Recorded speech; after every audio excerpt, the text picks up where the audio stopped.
Happy Friday. We've made it. Okay, as you all know, the president is headed to Warsaw on Monday night, where he will meet with Poland's President Duda and the leaders of Eastern Flank NATO allies to reaffirm the United States' unwavering support for the security of the alliance. He will also deliver remarks ahead of the one-year anniversary of Russia's invasion of Ukraine. And joining me today from the National Security Council is John Kirby, who will preview the trip. John, do you want to go? Yeah, sure. Do you ready? Make sure It's all yours. No. I know we were talking about something else back there, but we're not going to. We were, yeah. Well, now you open it up. I know. It had something to do with my age, I think. Thanks, Karina. I appreciate it. And thanks, y'all, for giving me a chance to come up here and talk on Friday. But as Karina just mentioned, the president's very much looking forward to his trip to Warsaw next week, which is ahead, of course, of the one-year anniversary of Russia's brutal and unprovoked invasion of Ukraine. After he lands on Tuesday morning, he will meet with President Duda of Poland to discuss our bilateral cooperation as well as our collective efforts to support Ukraine and to bolster NATO's deterrence. Poland, as you know, is a close NATO ally and has been a critical supporter of Ukraine over the past year. President Biden will thank President Duda and, in fact, the Polish people for the $3.8 billion in military and humanitarian assistance that they have provided to Ukraine over the past year, and for all the efforts that the Polish people have done to generously welcome more than 1.5 million refugees from Ukraine. The two leaders will discuss Poland's important logistical role as well in helping the U.S. facilitate deliveries of military and humanitarian assistance to Ukraine from not only the United States, but from our allies and partners. The President will also have a chance to thank Poland for how they have hosted now an increased number of U.S. forces, including those that are permanently stationed and those who were deployed to Europe as part of our force posture adjustments, the ones that we announced last year following Russia's invasion. There are some 10,000 American troops in Poland right now, most of them on rotational orders. On Tuesday evening local time, President Biden will deliver remarks in Warsaw on how the United States has rallied the world to support the people of Ukraine and as they defend their freedom and democracy. President Biden will make it clear that the United States will continue to stand with Ukraine, as you've heard him say many times, for as long as it takes.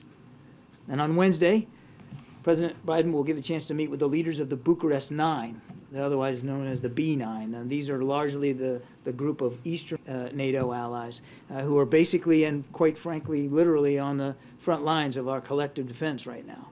And he'll do so to reaffirm the United States' unwavering support for the security of that alliance and transatlantic unity. The leaders will discuss our efforts over the past year to strengthen NATO, which is stronger and now more united than it has ever been, and how each of our nations will continue to work together as allies to continue our unwavering support for Ukraine. Now, this is an important trip for the president, and it comes at an important moment. It also follows days of diplomacy at the Munich Security Conference, where the Vice President, the Secretary of State, the Senior Director here at the NSC for Europe, and many other cabinet members, administration officials, members of Congress are all meeting with our allies and partners to discuss our enduring support for the people of Ukraine, as well as our transatlantic unity and our ironclad support for our NATO allies in light of all the changes to the European security environment over the last year. And as the President believes, that security environment has changed. Not is changing, not will change, has changed. In fact, Vice President Harris is meeting with foreign leaders, including Chancellor Scholz of Germany, President Macron of France. Tomorrow, the Vice President will deliver a keynote address about our support for Ukraine and the atrocities that Russian forces continue to commit against the Ukrainian people. As you all know, close coordination with our allies and partners has been a priority for President Biden since taking office and throughout the past year as we support Ukraine. In addition to his engagements in Poland, President Biden is looking forward to hosting Chancellor Scholz at the White House on March 3rd, and the President will be speaking with a number of our allies next week on the phone, including Prime Minister Sunak of the United Kingdom, President Macron of France, Prime Minister Meloni of Italy.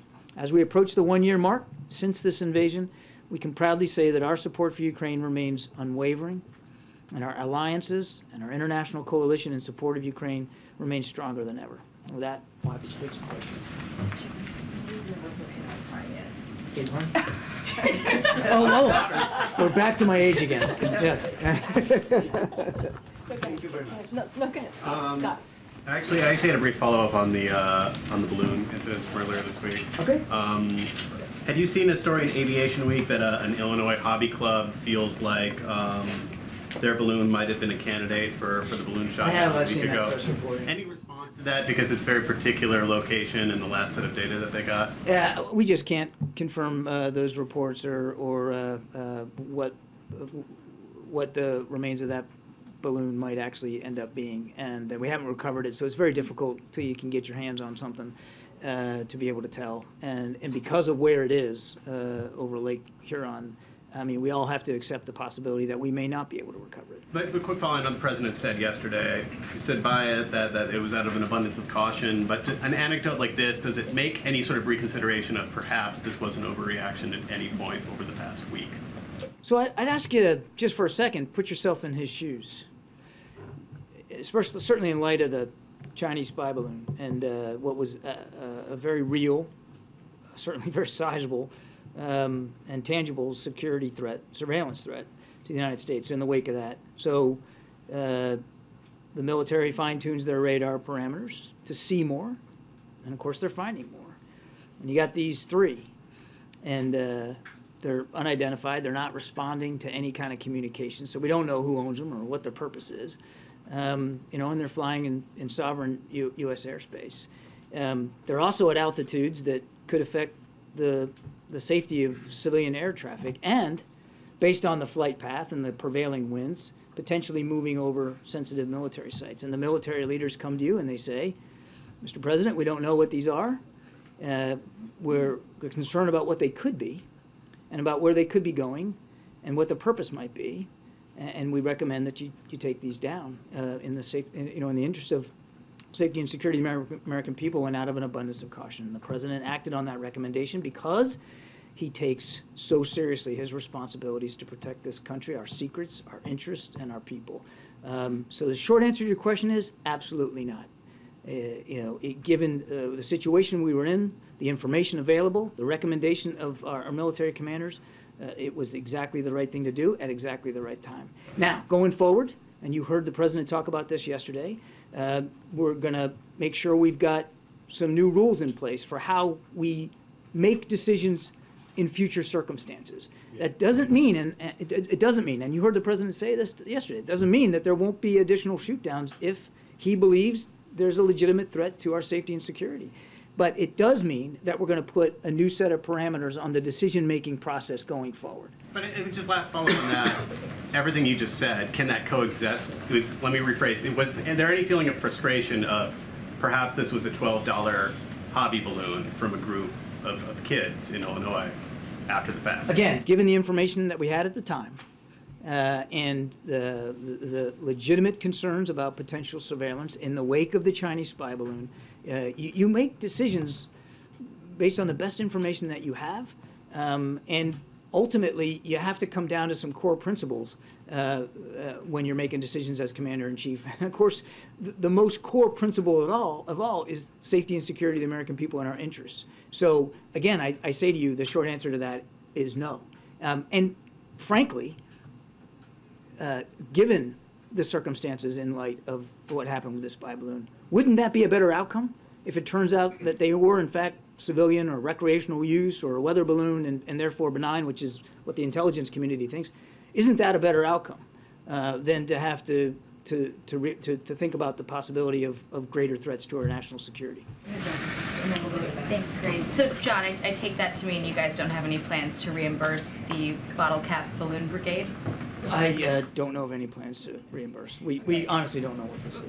More generally speaking, what can you tell Americans about what they should expect in the future, understanding that these new parameters are going to be classified? If they see something in the air, should there be any concern that a missile is going to follow it?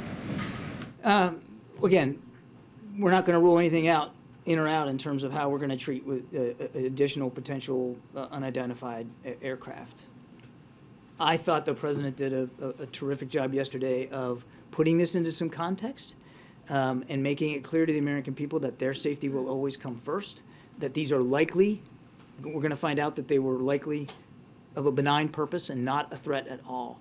So there shouldn't be any overarching concern by the American people that that the skies are somehow full of attack balloons or that they're at greater risk.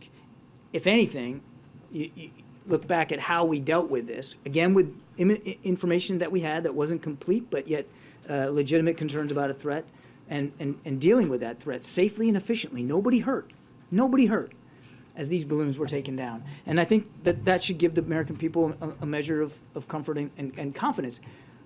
But the president wants to make sure that as we go forward, we do so smartly and we do so effectively. And that's why he wants a set of new rules determined so that we can now deal with these in a perhaps a different way, go in the future. While we have you here, what can you tell us about this ISIS raid in Syria?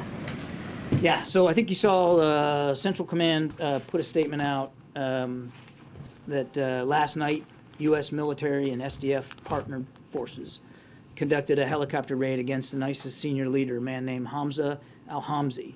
And he was overseeing the group's deadly terrorist network in eastern Syria before he was killed in the raid. As the Pentagon has reported, an explosion during the raid also resulted in 4 U.S. troops and 1 other working dogs suffering some injuries. The troops and the working dog are in stable conditions, are being treated at a U.S. military facility, U.S. medical facility in Iraq, and I think the Pentagon will have more information on that. Okay, in the back. Thanks, Kirby, and thanks, John.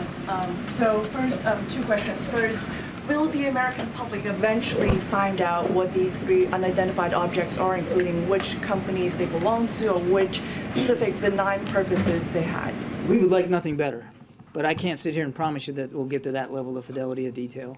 A lot of it's going to depend on an ability to recover these 3 objects. And just to remind you, one's on sea ice in north of Alaska in Arctic conditions, extremely bad winter weather up there. They have not been able to really mount anything on the ice to find them now. The other's in the Yukon Territory, thick wilderness, and as of today, I don't believe the Royal Canadian Mounted Police or their investigative organizations have been able to get to it. And then the other one fell over Lake Huron, again in very deep water. I think the Canadians have decided that they're not going to look for it anymore. I don't believe that the United States has made a call on that yet. So pretty tough conditions, going to be very difficult to find them, let alone once you find that debris, be able to do the forensics to identify it. So I can't promise you that we'll know definitively one way or the other. Question on President Biden's talk with Xi Jinping. So as the administration is trying to ease tensions, the House Select Committee on China is trying to focus on human rights abuses by the regime by planning hearings, etc. on that topic. Will President Biden bring up human rights issues with Xi Jinping? The president never fails to bring up human rights concern. And when he met with President Xi in Bali, he brought it up then. And it's not just with President Xi. The president believes that you have to lead with your values, particularly in foreign policy. He's never shy about bringing that up. Thanks, Brian. John, what's the likelihood that President Biden meets with President Zelensky next week? There's no meeting. You're talking about it on the trip. There's no meeting with President Zelensky scheduled for the trip right now. And related to President Xi and that call with President Biden as well, have tensions cooled enough to where the two leaders could jump on the phone together right now? There is an open line of communication, and I'm not denying that there aren't still tensions, particularly in the wake of the spy balloon. We don't believe it's the appropriate time right now for Secretary Blinken to travel to Beijing, and you heard the president that he will want to have another conversation with President Xi, as you might expect that he would, but we don't have anything on the schedule right now, and we'll have to do that at the time when the president believes it's appropriate. What's really important here, and I know the question was about President Biden and President Xi, is that the lines of communication with the PRC remain open. I recognize that there are tensions, but Secretary Blinken still has an open line of communication with the foreign minister. We still have an embassy in Beijing with a terrific ambassador, Nick Burns, and the State Department also can communicate directly with the PRC's embassy personnel here. So the lines are open. Unfortunately, the military lines aren't open. And that's really what we would like to see amended. And it was, of course, curtailed after Speaker Pelosi's trip to Taiwan. Is there a precondition for the call? There's no preconditions for a call. The president will want to have a conversation with President Xi at the appropriate time. Good. Thank you. Thanks, Kirby. Just a quick one on the president's trip to Poland. Is he going to be making a stop to Rzeszów or anywhere other than Warsaw? Right now, the trip is going to be in Warsaw. Before the Chinese spy balloon incident led to a fine-tuning of radar, how was the administration tracking these flying objects, if at all? Let me go back and I want to answer your first question again. I said right now. The trip will be into Warsaw. So I didn't want to make it sound like I was alluding to a change to it. And your second question was, how were we tracking these before? Correct, because the reason why you were able to detect and shoot down these 3 objects, the president said yesterday, was because they adjusted the radar. Correct, yeah. So Yeah. what were you doing before, if anything, to track aerial objects? The commander of NORAD, General Van Herk, spoke to this last week, and the way he characterized it was that they were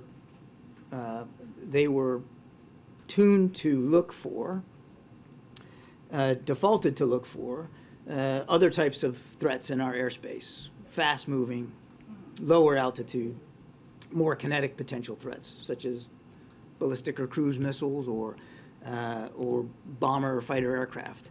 That's what their focus was, that they had not adjusted the, as he called it, gates on the radar, the filters, to look for things that were much higher, much slower, and a smaller radar cross-section, harder to see. So, as we said the other day, when you adjust for that, you're likely to see more of what you're asking the radar to look for. But it just wasn't set for that. He was focused on other types of threats, more kinetic threats to our, or potential kinetic threats in our airspace. So it sounds like, you know, yesterday the president said that he wanted to work to establish a better inventory of unmanned airborne objects. Does that mean currently there is no inventory? I wouldn't say there's none, but I think it's fair to say that he wants us to focus a little bit more on this particular issue and learn more about what's out there, what's up there, quite frankly. Got it. And then how long do you think it will take to implement this 4-step plan? And what will you do in the meantime? Is the policy to shoot them down before you implement these 4 things the president wants? No, I think you can imagine that even though we're still working on the policy parameters, that we're going to continue to follow a very deliberate, thoughtful decision-making process here, should there be another track. There aren't any right now. I can't give you a timeline specific to the calendar about when we'll be done this work, but it won't take very long. I think in a matter of days we'll be able to transmit to Congress the classified parameters. We're still working out through the interagency right now and get those to the Hill within days, I think, and then we'll be executing on it. So there's not, I don't want to leave you with the impression that there's going to be some big old air gap between him wanting these parameters written and us being able to execute on them. How long do you think it'll take? I mean, we're already in many ways using some of those parameters just informally as we're looking at the skies. Again, there's no active tracks right now. So I think it'll just be, we'll transmit these parameters within coming days. It won't be very, very long. And it's not like it's, you know, it's going to be sent to be debated on or voted on. It's going to be our parameters defined by the National Security Council team and the interagency on how we're going to deal with this. Thank you. So, question on the trip to Poland. Polls show American support for Ukraine has softened somewhat. There's obviously concerns about House Republicans not going along with more support for Ukraine. How does the president try to square that with his message of support on the trip? And is his audience, would you consider it to be a domestic audience back home, or is his audience Russia and other countries in Eastern Europe? The president well knows that whenever he speaks, he's speaking to people all around the world, as well as, of course, the American people. But I think you'll hear messages in the president's speech that will certainly resonate with the American people, certainly resonate with our allies and partners, without question resonate with the Polish people who have done so much and continue to do so. And I would suspect that you'll hear him messaging Mr. Putin as well, as well as the Russian people. Now, I want to go back to your first question. Is it almost assumes as if support's going to wane or waver or dwindle, and that's just not how the president sees it. Yes, there are a small number of members on Capitol Hill, in House Republicans specifically, that have expressed publicly their concerns about support for Ukraine. But if you talk to the House leadership, you won't hear that. And you certainly aren't going to hear it on the Democratic side, and you don't hear it in the Senate. There has been terrific bipartisan support through the entire year. Think about what we've done over this year. All of it has been done in the full consultation and coordination with Congress. There's no such thing as a blank check. We're all doing it together. And the support from Congress has really been extraordinary, and the president looks forward to that support continuing. Thank you very much. Is the president prepared to send U.S. fighter jets to Ukraine? What's the current thinking we on talked that? about this. I think the president actually got asked this question, and he spoke to it. I don't have anything to add from what the president said. I'll just tell you that we remain in constant communication with the Ukrainians about what their needs are. And those needs have evolved as the war has evolved, and we'll see where this goes. If Poland has MiG-29s at Ramstein Air Base, is the U.S. prepared to facilitate the delivery of those MiG-29s? And Poland I don't know of wants any that to- request by the Poles to transmit their M20 their MiG-29s to Ukraine. We have never dictated to another partner what they can or can't give, or on what timeline. And if one of our allies and partners wants to provide fighter aircraft to President Zelensky, that's certainly a sovereign decision that they have every right to make, and we would welcome that. My last follow-up on this, there's $100 million in the appropriations bill in July to train Ukrainian pilots on U.S. aircraft. What's the status of that training? There's no training underway right now because there's no commitment by the United States to provide fighter aircraft. But you don't have to have a fighter aircraft to do the training. There's no training underway right now, but fighter pilots. Thank you, Karim. On President Biden's trip to Poland, can we expect any deliverables during this trip, like a new military package for Ukraine or a new framework of support for Ukraine? And another one, you just mentioned at the beginning of this press briefing that there are 10,000 U.S. troops in Poland. Why there's no meeting with the troops on President Biden's schedule? The president routinely visits with the men and women of the military and their families. So does the First Lady. You can't look at a single set of remarks he ever gives, including yesterday, where he doesn't call out the troops and how prideful he is in them. This particular trip is a short one, and it's going to be focused on events in Warsaw. You never want to make it about you when you're up here, but as a veteran myself, I can promise you I never worried, ever, when he was vice president or certainly as president, about his concern for the welfare of the men and women in uniform and their families. Not a single bit. And what about the first question? I was trying to ignore the first question. I thought that if I was eloquent on my second answer, so I'm not going to get at the president. I think you can understand that. We have been consistent in rolling out additional security assistance packages to Ukraine on a fairly routine and regular basis, and that will continue. I'm not going to get ahead of the president's remarks. After you've spoken with other allies, sorry. I will say that I think you'll hear from the president in his speech continued tangible support for Ukraine going forward. I mean, he will talk about the ways in which we're going to continue to support Ukraine going forward. So on the balloon question, so you reached out to allies, told them that you believe that these balloons have been sighted over dozens of countries. 40 to 50. 40 to 50. Have you asked other countries to take action against those balloons, and have you seen an increase or decrease in the sightings and the activity since this all became public? No, the purpose was not to ask them to take action one way or another. These are, again, sovereign decisions that nations have to make. It was about informing them of the context, the forensics that we did to learn more about this program and the ways in which their countries may have been overflown in the past. And then just following up on Mark's question, Zelensky today spoke at the Munich Security Conference, and he asked the West, urgently appealed to the West to provide more, bigger, heavier weapons more quickly because everyone fears the offensive that is expected. So, what do you say to Zelensky? What will Harris say when she is? You can't hardly blame him, can you? I mean, 1 year on, how many millions flown into refuge inside and outside the country, how many soldiers killed, how many towns and cities destroyed, how many hospitals and schools bombed. Can't blame President Zelensky for wanting more, heavier, faster. I mean, he's a commander-in-chief in a time of war, a war he didn't ask for, and certainly there was no justification for it. And we understand that. We also understand the clock, and we know that that time is critical here, particularly the time in the wintertime now, when the fighting is not quite as widespread across the country. There's quite a bit of vicious fighting in and around Bakhmut. In fact, I'd like to talk about Bakhmut in a second, even though you didn't ask about it.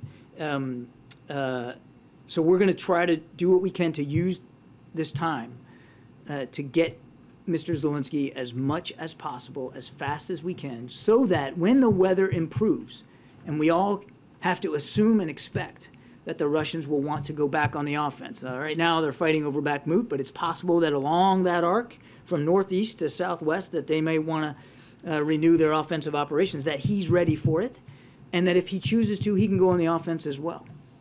You didn't ask about Bakhmut, but I want to mention it just briefly a little bit. I mean, we've talked about Bakhmut in the past. No strategic value to the Russians. Seems to be an operation almost exclusively run by Mr. Prigozhin and the Wagner Group, more than it is the Russian Ministry of Defense. They have made incremental gains in and around Bakhmut over the last few days, and we certainly can't predict one way or the other. I mean, it is possible that they might end up being successful in Bakhmut, but it will prove of no real worth to them because it is of no real strategic value. The Ukrainians will continue to maintain, we believe, strong defensive lines across the Donbass, and will be and still are fighting very, very hard for Bakhmut. But I do want to say this about the Wagner Group. Particularly with respect to Bakhmut. I mean, again, they're treating their recruits, largely convicts, as basically as cannon fodder, throwing them into a literal meat grinder here in human ways without a second thought. And while fighting in Ukraine, we estimate now that Wagner has suffered more than 30,000 casualties, including approximately 9,000 killed in action. About half of those who were killed, Wagner folks, contractors who were killed since mid-December. So think about that. 2.5 months, 9,000 killed, as the fighting in Bakhmut has intensified. Based on previous intelligence, we estimated that about 90% of those killed in the December fighting alone, just in December, were convicts. Men that he just plucked out of prisons and threw on the battlefield with no training, no equipping, no organizational command, just throw them into the fight. 90% killed were convicts. We believe that Wagner continues to rely heavily on these convicts in the Bakhmut fighting, and that doesn't show any signs of abating. I know you didn't ask that question, but I wanted to get that out there. Yeah, thank you. Does it remain the case that no companies, institutions, or other entities have come forward to the federal government to claim possible ownership of the 3 objects that were shot down? As far as I know, it is true that no one has come forward to claim ownership. Okay, and so that Illinois group, they've not come forward? I'm not aware of any formal process or official process on behalf of that group to come forward. We've seen the press reports. Yeah. Have you identified any possible entities that could be responsible for Not these? that I'm aware of, no. So you have no possible leads on where these objects might have come from? We don't, sir. And I think it'll be very difficult to make some sort of positive identification unless you can get to the debris, and even that could be a difficult process. On the debris, I mean, there's no way to identify it without looking at the I mean, debris. unless an organization comes forward and knows definitively that it was their property, but I mean, even that might be difficult for that entity to know. Is the government going to try to reach out to this Illinois amateur? I know of no outreach to that group. We don't have the debris. There's no way to positively identify it. Thanks. Yeah. Thank you. One quick question regarding the Chinese balloon. Can you tell us what's been determined from the wreckage that was found from that particular balloon? No, I can't because we're not done doing the analyzing. They did finish their recovery operations off the Carolina coast. They got almost all, at least that which was recoverable, and it's quite a bit. It's a significant amount, including the payload structure as well as some of the electronics and the optics. And all that's now at the FBI laboratory in Quantico. They're analyzing it, they're looking at it, and we need to let them do their work in a thoughtful, deliberate way. I want to caveat all this by saying there may be some things we will not be able to disclose, and I think you can understand why that is. But we're going to exploit this material as best we can. We learned our lot already from the balloon by surveilling it while it was flying over the country. We're going to learn even more, we believe, by getting a look at the guts inside it and see how it worked and what it was capable of. What about the information the Chinese was able to learn about the U.S. based on that surveillance? Again, we'll have to get inside it and do the best we can on the forensics of it. That said, we do not believe that they were able to get anything additive to what already they were able to get through other sources, because we could predict its flight path along that jet stream over the continent. Because it was moving slow, we were able to put in place protocols at sensitive military sites in the country, particularly in the Midwest, to limit any collection ability. So we don't believe that the balloon was able to collect anything of great significance, certainly nothing additive to what the Chinese may have already been able to do through other means. Thanks, John. A year ago in Poland, the president said that Vladimir Putin shouldn't remain in power. We were later told that this wasn't a call for regime change. Given that we're now 1 year on, the war has dragged on this time, is there any change in the US approach? Do you think removing Vladimir Putin from power in Moscow would help bring an end to this war? There's no change in our policy with respect to the Russian government. What could end the war is real simple. I mean, it ain't hard. All he's got to do is take his troops out of Ukraine. They don't belong there anyway. Pull them out. The war would be over. Thank you very much, Karine, and thank you, Admiral. Two questions about this whole series of military shoot-downs. First, it defies reason that you would have zero idea what these three objects were, since the fighter jets themselves took video of their sorties. Will you release the cockpit videos from those missions? I'd have to refer you to DOD on that, James, in terms of releasing the imagery. I never said we had zero idea. I said we don't know what they are, and so did the President. The President also told you that the intelligence community's leading explanations at this point are that they were of benign purpose, probably commercial, recreation, or scientific research.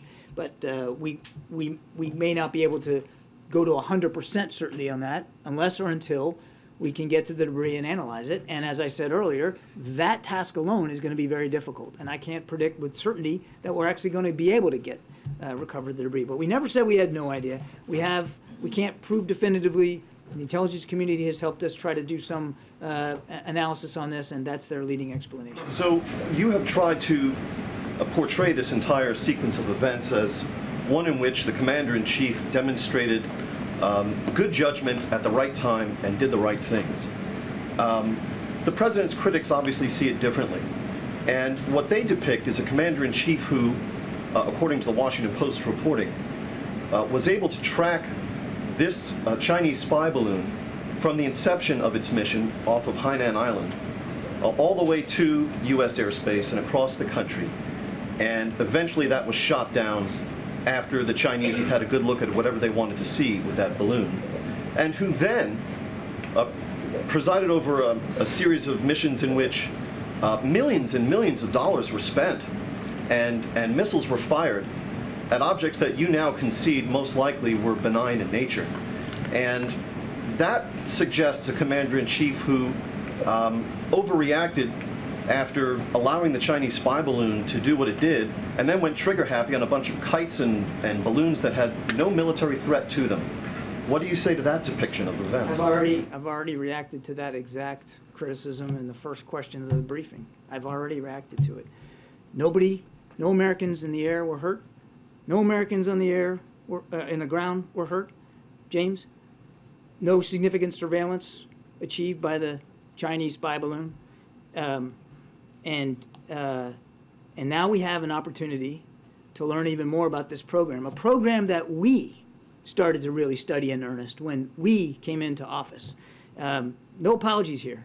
You make the best decisions you can with the information you have, and at the recommendation of the leaders in the Defense Department who are going to have to execute on that mission. The President did exactly that. He put the safety and security of the American people first, and he will never apologize for that, nor should Everything he. you know now, knowing everything he knows now, would he take the exact same steps and shoot off these expensive missiles at these benign objects? We're going to put some more policy parameters in place, James, to govern the way we handle these going forward. You make the best decisions you can with the information you have at the recommendation of military leaders. I can't say it any more than that. Thank you, Ukraine. John, you've said often, actually, let me just really clarify one more thing before I move on to Ukraine. Have we I can't imagine anything I said needs to be clarified. Yes. Have we put forward the formal request to the Chinese for the call with President Xi? Okay, so there's no formal request just yet? No. Okay. That doesn't mean it's not going to happen, or the President still doesn't want to talk to President Xi. He will. Understood. On Ukraine, you've said often that Ukraine gets to decide when it wants to negotiate. But at this point, is there any serious effort, or is there any effort from the administration side to look at pathways to peace? Do we have any idea of what those pathways to peace might look like? Is it even realistic at this point, absent of Putin stopping his aggression? We're working with Mr. Zelensky on his 10-point proposal. I think you're all familiar with that.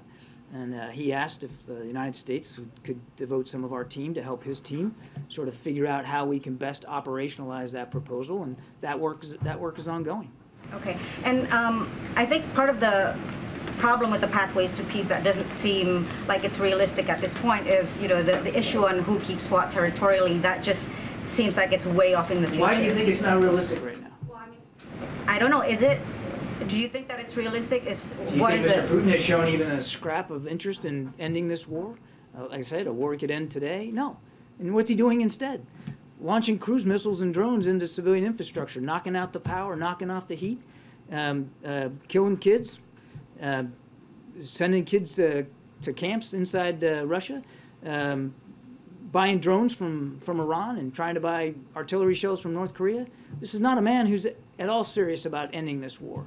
And quite frankly, it shouldn't have to end through negotiations. Now, that's likely the way this will go when President Zelensky's ready for it, but he could end it now just by pulling his troops out. He has shown no indication of being willing to do that, and so there cannot be a serious peace proposal or negotiation until the Russians have shown even a scrap of interest in actually stopping the murder and the slaughter of innocent Ukrainian people. And in the meantime, as President Zelensky very eloquently said over in Munich, there's a need, a real need, an urgent need for the rest of the global community to come together and support him so that his troops can succeed on the battlefield. And that's what we're going to stay focused on right now. Okay. So that if and when he does negotiate, he can do it with a position of strength. John, one on each topic we've been talking about right here. First, as it relates to the Chinese spy balloon, given the reporting that the U.S. was monitoring and were aware of it since its departure from China, much the same way that they shot it within the 12 miles off the coast of South Carolina, why not make an active decision to shoot it in the 12 miles or the miles off the west coast as well? Why not shoot it before it was over U.S. land and without potentially a threat? Without speaking to the veracity of this reporting, I would, and the specific nature of our ability to track it, the NORTHCOM commander, NORAD commander, General Van Herk has already spoken to this in terms of why he didn't take action at the time.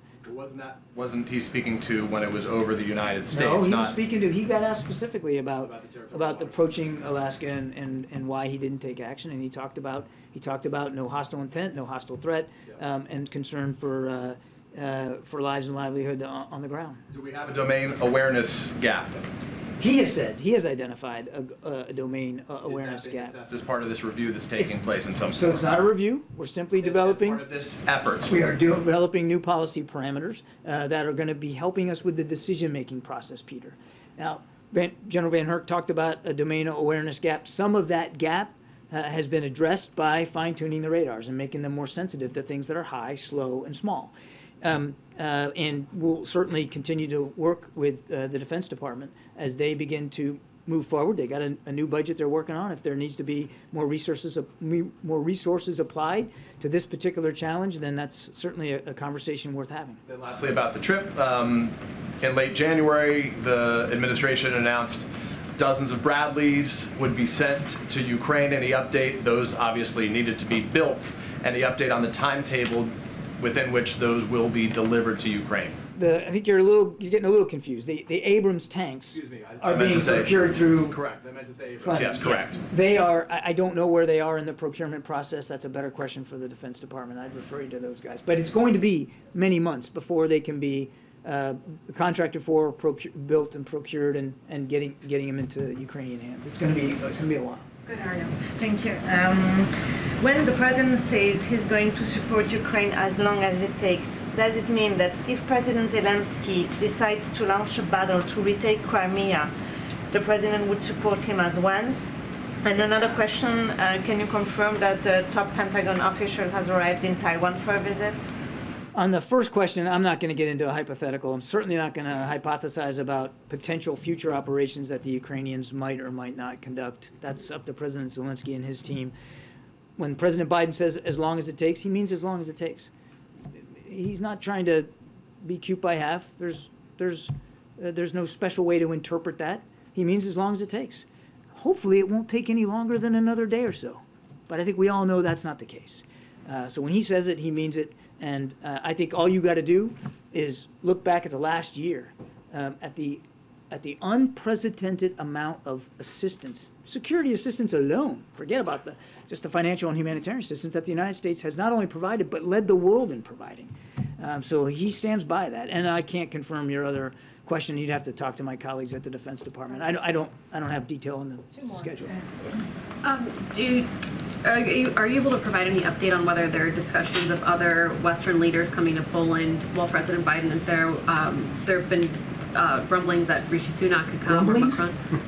That's the best word I can come up with. Grumblings that what? Grumblings that Rishi Sunak, Macron could come to Poland while the president is there next week. Yeah, I don't know of any plans. That you'd have to talk to their offices about their travel. As I said, he does look forward to meeting with the B9, the Bucharest 9 leaders. So there will be leaders from the eastern flank countries of NATO coming to Warsaw to meet with the president, with President Duda. I do not know about. I don't know about anybody others. And then just one follow-up. I did say in my opening statement that he will reach out to Prime Minister Sunak. He will reach out to Prime Minister Meloni of Italy, and he'll talk to President Macron of France next week. He's anticipating conversations with them next week. Okay, thank you. And then does the White House have any sense of when it will need to go back to Congress and ask for another security assistance package for Ukraine? No. I mean, again, hopefully we won't need to. But we'll certainly be prepared to. We are still executing in the early phases of executing on the appropriated funds we got at the end of the last Congress, which was some $42, I think, billion. Much of that was devoted to security assistance, and as you can see, we've already started sending packages. And we believe that this funding will get us through much of this year, and I just don't have a date certain where I would tell you we'd have to go back. But obviously, if we feel like we need to, back to the President's comments about as long as it takes, we'll do that, and we'll do that at the appropriate time, well in advance of the expiration of any existing funds. Natalie? Priscilla. Priscilla. Yes. Well, welcome Well, to you got close. Thank you. No, she's not close at all. I was trying to be nice. Well, welcome to the briefing. Thank you. On next week's visit, are there plans for President Biden to cross into Ukraine? No. And then on the balloons, the protocols and the way they've been adjusted now and how the parameters will be adjusted in the future, does that give the administration confidence that objects that are benign in nature won't be shot down? What I can tell you is these parameters will help us sharpen the decision-making process now that we are looking for more and finding more. And you think, and that's appropriate. But I'd also point you back to what the President said. If he deems something as a threat, he's not going to hesitate. So you're asking me, can I promise that that if he were to take that action, that every single thing would turn out to be exactly what we thought it would be? I can't promise that. All I can promise you is that he will always act in the best interests of the American people, our national security interests, the ability to protect our sensitive military sites and our nation's secrets. That will always come first, and that will always be the default position that he'll take as he makes these decisions. So that doesn't rule out that objects that are... You're asking hypothetical. I mean, we're not even there yet. All I can tell you is that every decision he'll make going forward will certainly be in keeping with these new parameters, but also designed to keep us safe. Thank you. Sorry to take so long. Are you kidding me? We appreciate it. All right. We appreciate it. Thank you. Thank you so much, Admiral. Have a great weekend. Okay, I just have a couple things at the top. One of them, I'll start off with the Turkey, Syria, and the assistance that we are providing currently after the devastating earthquake. So the U.S., through USAID, is airlifting more than $2.5 million worth of emergency relief supplies to the people of Turkey. As part of the $85 million in assistance, we have pledged to support the people of Turkey and Syria following, again, the devastating February 6 earthquakes. Today, U.S. Ambassador to Turkey, Jeff Flake, met the arrival of the initial delivery of these supplies at Adana Airport while the supplies were loaded onto trucks for delivery to affected communities. Secretary Blinken has also announced travel to Turkey over the weekend.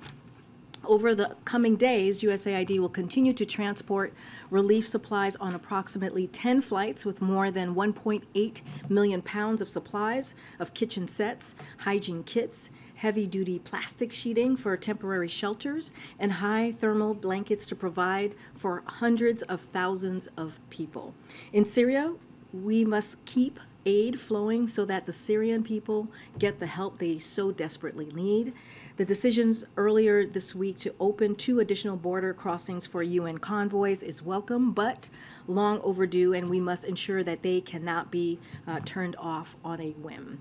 We believe that a Security Council resolution codifying the opening of additional border checkpoints in Security Council resolution is the best way to do that, and will continue pressing that forward.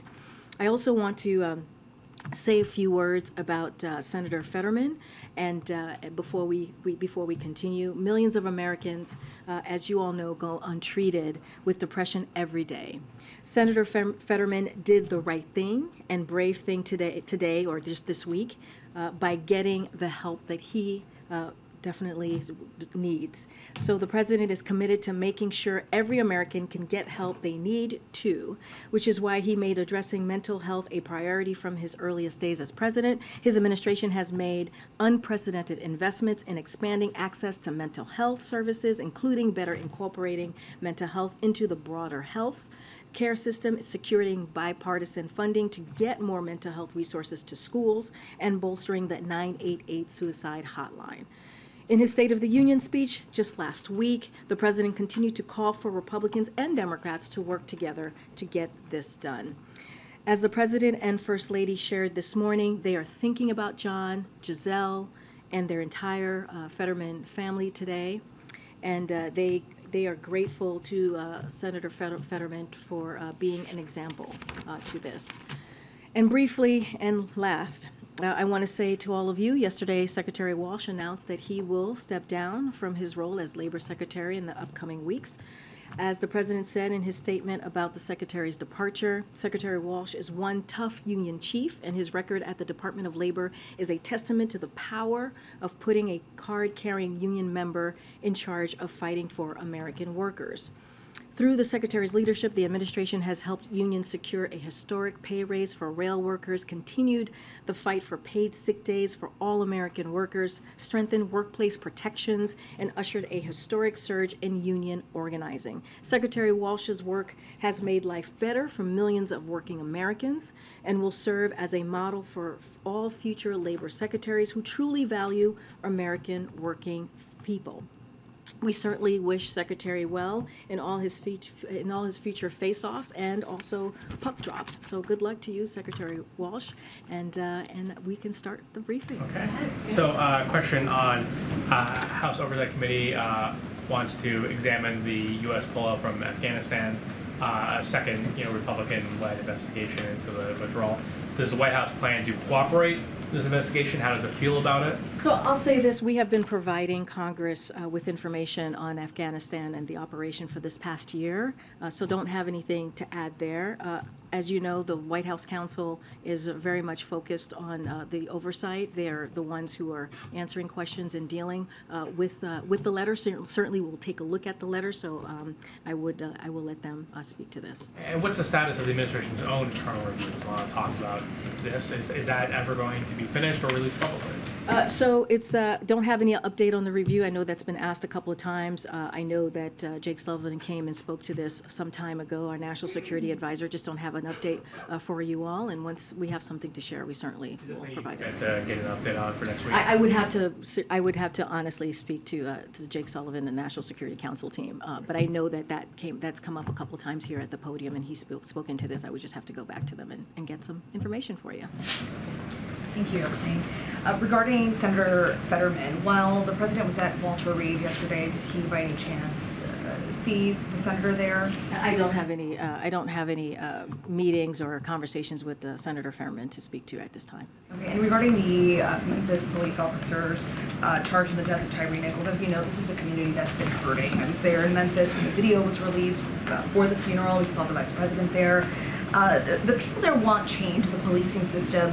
Does the White House believe that that can actually happen? And also, what's the White House's reaction to the officers pleading not guilty? So I want to be very mindful because it's an ongoing case, and we are always careful here when there is a criminal investigation or a case moving forward. But I'm just going to reiterate what the president has said before, and you know, nothing can bring back Mr. Nichols back to his family and also the Memphis community. He should be alive today. And sadly, his family has to continue to mourn the death of their loved one. But we do believe, the president does believe, that Mr. and Mrs. Wells and also Tyree's son, Mr. Nichols' son, and his whole entire family deserve a swift and full and transparent investigation. And that's what the president believes, and that's what should be called for. But I'm not going to get certainly ahead of an investigation at this time. Thank you. Has President Biden spoken to Senator Fetterman's wife since he? I don't have any conversation to read out at this time.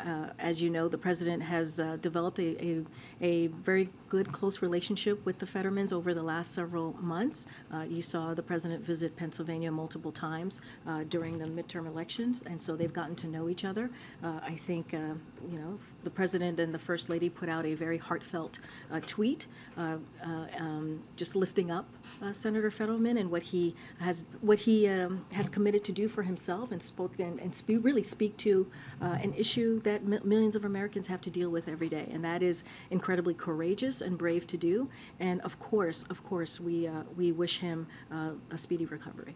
On the response in Ohio and the train derailment with the hazardous materials, there's federal officials on the ground. How long does the administration expect for those officials to stay there? And can the White House provide any assurances based on the information provided to the White House for the residents in that town? So as I mentioned yesterday, and as you all know, this is certainly a priority for the administration, the health and the safety of the community in East Palestine. Just a couple of things that I want to say at the top to all of you. So we have mobilized a robust multi-agency effort to support the people of East Palestine, Ohio. EPA is helping the state test the water and air, collect soil samples, and screen homes. The Department of Transportation is helping get to the bottom of what exactly happened, what led to the derailment. FEMA has been closely coordinating with the Ohio Emergency Management Agency and federal partners. The governor said just yesterday, asked just yesterday for public health support. And today, as we have announced, and I actually talked about this yesterday, how HHS and CDC were getting involved. And today, both those agencies announced they are deploying a team of medical personnel and toxicologists to conduct public health testing and assessment. So we are committed to supporting the people of Palestine every step of the way, and we are going to be on the ground helping them as long as it's needed. And also we're going to hold Norfolk Southern accountable as well. And we're seeing that accountability. We're already doing that process. Karine, you've got a bunch of personnel changes happening at the White House and openings. How quickly will you be announcing nominees for the Labor Department job and to replace, Leo Brainerd at the Fed? And then just in that context, there's a report out that Carla Frank is also leaving, if you could confirm. Say the last part. Frank is leaving as political. Okay. Don't have any personnel announcements to make at this time. I can say to you that under the Department of Labor statute, Julie Su will serve as an acting secretary, which is common.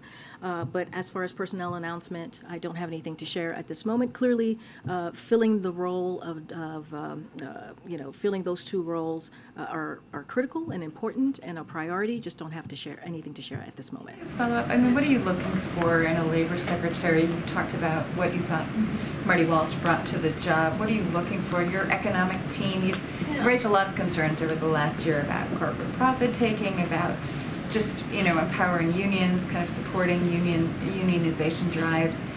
Are you looking for a strong labor leader, and is that something that you also would like to see in the next person to go to the Fed?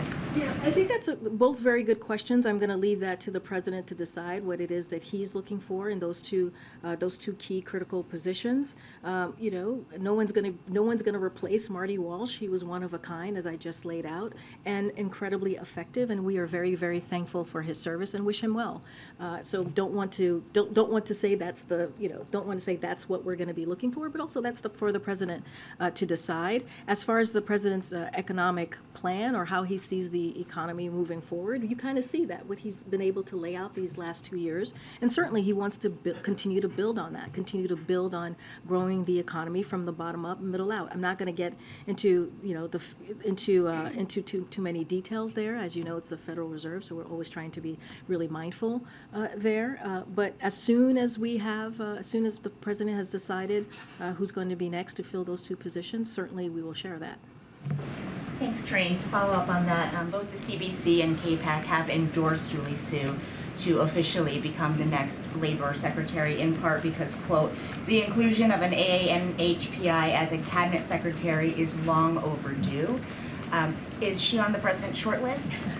So not going to get into who's on the president's short list or not, but I do want to address the fact that we recognize that it is a priority for the AAPI community, and we are proud that through our work with members of Congress and stakeholders, we've made the most diverse administration that ever, not even in modern politics, but ever. And and we believe we have, and it's facts, we believe we have a historic number of AAPI appointees at the level, including 3 in cabinet, all of whom are women, which is Vice President Harris, as you know, Ty as well. And so we have a number of AAPI ambassadors like Michelle Kwan and Chris Liu, and it's also about 14% of our appointees identify as Asian American, Native Hawaiian, or Pacific Islander. So this is a president that has made a priority to make sure that he has an administration that looks like the country, and that is incredibly diverse and historically diverse. So that is a commitment that he's going to continue to make. I'm just not going to get ahead of the president's decision at this time. And then switching topics on a topic that you brought up with John Kirby earlier, when you said that neither you or he have hit your prime yet. Does the president have anything to say about this national conversation that was sparked after a claim that was seemingly made in defense of the president that Nikki Haley is not in her prime because women hit their prime in their 20s, 30s, and 40s? You know, I'm not going to comment directly to that. That is something clearly that needs to be addressed by. Right, I only bring it up because you No. brought it up. I'm going to say something. Just give me a second. I have something to say. When you look at this president's administration, and we have talked about the numbers before, there are more women in his senior advisor and his senior staff role than men. And I think when you think about that, you see a president that truly takes pride and takes deep consideration into making sure, and meaningful consideration into making sure there are diverse voices around him, and I think that's important. And so what I want to say is just watch his actions, watch what he's done. You just asked me about Julie Su, and I laid out what the president has done in having the most diverse administration. And so I think all you have to do is look at the numbers, look at the people around him, look what he's been able to do, look how he's lifted up different communities, including women. And I'm just going to leave it there. It is clearly, truly a priority for him, and I'll just leave it there. If I could ask you very quickly about that raid that took place in eastern Syria, just because John Kirby didn't get to it. Has the president been briefed on the circumstances? Has he had any conversations with those who were wounded? Any more detail about his relationship to that event? So the president has been briefed. I don't have anything more to what John Kirby just laid out. I would refer you to the Department of Defense on any specifics on who's been wounded or any details, other details outside of what John Kirby laid out, but don't have anything else. Did the president sign off on that raid? Obviously, it was successful, as the DoD or the CENTCOM reported. Was the president a part of the decision-making before it took place? I don't want to get into too much of specifics on this, but when it comes to situations like this, of course, the president is closely involved. Can I ask you about the First Lady was supposed to travel to Indiana today. She didn't go because her office says that she's not feeling very well. Can you give us any better? Yeah, it's not so COVID. Is she okay? What's the I going can on? say from here that it's not COVID. She is under the weather, and I'll leave it there. But is recuperating. I'm not her doctor, so I'm not going to go into specifics on what it is. But I can say that she is indeed under the weather. It is not COVID, and her trip to Indiana that was supposed to happen today will be rescheduled at a later date. And I'll leave it there. Okay. Obviously, we hope she gets well soon. The last question yes, we should. is about Rick Scott. As you saw, he edited his policy plan on sunsetting federal programs after 5 years to say it now exempts Social Security and Medicare. He says to the president, to Democratic and Republican leaders, that it was never intended to refer to Social Security and Medicare. And the White House's view, does that end this conversation? Is the discussion over this issue done? What do you think? So I thought you would ask this question, so I have a couple of things to say to the senator. So I'll first say this, that the president congratulates Senator Scott on joining the post-State of the Union red wave, as we have seen from Republicans, acknowledging that they are, in fact, been attempting to put Medicare and Social Security on the chopping block, because that's what they are actually saying, that they were indeed attempting to do that. So for the past year, and we have the facts, the past year he has explained the absence of an exception by saying, if it's worth keeping, we're going to keep it. But make no mistake, his true colors are undeniable and on the record. They have been speaking at both sides of their mouths here. That's what Republicans in the Senate and Congress more broadly have been doing. Cutting Medicaid and Social Security benefits is a long-standing passion of Senator Scott's, as it is for a majority of the House Republicans who comprise the Republican Study Committee and many of his Senate colleagues, ranging from John Thune and to Ron Johnson. And so, for example, in 1990s, Senator Scott supported fully privatizing Medicare, and let's not forget, just weeks ago, they all said and were saying that they wanted to repeal the Inflation Reduction Act. By doing that, you certainly it would be one of the biggest cut to Medicare benefits if you were to do that. And let's not forget, the Inflation Reduction Act actually cuts down the deficit by $200 billion. So we thank Senator Scott for continuing to share his heart with the world. And we, with that, I'll just leave it there. I'm going to go to the back a little bit here. Yes. Thank you, Corinne. I wanted to ask about the situation in Ohio. One thing I don't know has been mentioned in the list of agencies that are involved, and maybe it's because you don't have visibility into it, is the Department of Justice. Is the effort to hold Norfolk Southern accountable also extend to potential criminal liability, or has that been ruled out based on the fact that DOJ is not on the list of agencies? So, as you know, there is an investigation underway, but we have done some things to hold Norfolk Southern accountable. Just a couple of things. EPA has secured Norfolk Southern's commitment to cover all the cleanup costs, which is incredibly important, and they're requiring the railroad to document the release of hazardous containments. There's also an active, as I said, investigation underway. Once the investigation is complete, the federal government will use all available and appropriate authorities to ensure accountability and prove all safety. So let's get the investigation going, see where it takes us. But already we are making sure that they are being held into account. On the balloons and the objects, sort of more of a domestic question, does this review or the effort to come up with this guidance and the intelligence regarding future shoot-down protocols, is there anything that extends to the FAA regarding who may be required to file a flight plan or anything sort of for the public that people who may have small aircraft may need to do going forward? It's a very good question. I'm just going to allow the process to continue, and as soon as we have parameters put forth, we certainly will share what we're able to. Some of that stuff is going to be, some of the information that will be provided by this interagency team will be classified, and we want to make sure that we protect that. And so I'm just going to let the team do its work, and we'll provide more information as soon as we have it. Hey, thank you. So, ask you about credit card debt. A New York Federal Reserve study now shows that Americans' credit card debt reached a record level. It also shows that delinquencies are up with that credit card debt, as well as delinquencies on auto loans. Is the president concerned that we're seeing a crack in the economic foundation because of inflation? So, just two things about that particular report. So the report does not just measure borrowing, it measures credit card balances, including spending that it's paid off every month, so that's important to note. And also further, credit card balances relative to take-home pay are lower than they were pre-pandemic. So those are two things that are important to take to account. And let's not forget, as you know, there are other indicators that we also look at, which is really important. The household net worth is 23% above pre-pandemic level. 51% fewer Americans are entering bankruptcy than before the pandemic. Mortgage, auto, and credit card delinquencies are below pre-pandemic levels.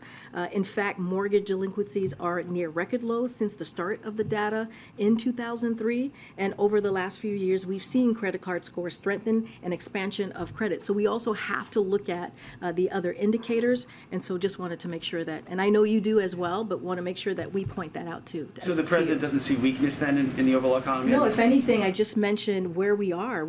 I mean, if you look at past indicators that I just laid out, whether it's household, whether it's mortgage delinquency, we are at levels that we were pre-pandemic. And so I think that matters. And let's not forget, we were talking about the economy moments ago. A lot of that is because of the work that this president has done on the economy, because of his economic policy, because he makes sure that no one is left behind, because he came in at a time where the economy was tanking and was able to turn that around and grow the economy. And so I think if you're looking at the indicators and you're seeing levels pre-pandemic, I think that matters. And so we're going to look at all the indicators and make sure we point out, as you're asking me about this credit card debt record, there are two things that I just laid out, which it does not measure. And so that's also very important to take into account. Okay, Mario. That's great. Speaking of the economy, the Congressional Hispanic Caucus today sent a letter to the president urging him to appoint a Hispanic American to fill the vacancy left by Fed Vice Chair Lael Brainerd. Is that something he's considering? Do we have a timetable yet as to when he'll nominate someone? Yeah, my answer is going to be similar to what I gave Andrea, which is I'm not going to get ahead of the president on this at this moment. Clearly, it's an important vacancy that the president is going to make a priority to fill, but just not going to get ahead on what the criteria is going to be, who it's going to be, who's on the short list, not on the short list. I'm just going to let the president decide. And separately, are there any plans for the president to visit Ohio in light of the train wreck? So as you know, the EPA administrator, Regan, was there. He held a press conference just over 24 hours ago while he was in East Palestine. I just don't have anything to share about the president's schedule. As you know, he'll be in Poland the beginning of next week. Thanks, Corinne. Just a follow-up on the Social Security stuff as it relates to the debt ceiling. Recently, HHS announced some proposed rates for Medicare Advantage that would result in a $3 billion reduction to the program. I know Becerra pushed back on that characterization, but can you explain how does it square with the president's commitment not to cut Medicare, or are there cost-saving measures in there somehow in the broader program that you wouldn't characterize as a cut if it's a cost-saving measure? I mean, I'm not going to go beyond to what the Secretary Becerra said. What he said is basically where the president is. I want to be very careful here because, and as you know, the president's going to put forth his budget on March 9th, and he'll talk about what he thinks is fiscally responsible and put forth a budget that's fiscally responsible. And he mentioned this in the State of the Union. He's going to talk about how he's going to continue to lower the deficit by $2 trillion, and you guys will see the specifics of that budget when it comes out. And let's not forget, the president also lowered the deficit the first 2 years by $1.7 trillion. So all of that is important as the president is growing the economy and making sure that no one is left behind, that he's also lowering the deficit. And he's doing that with these very historic pieces of legislation that we have seen him sign into law this past 2 years. But I want to be very clear.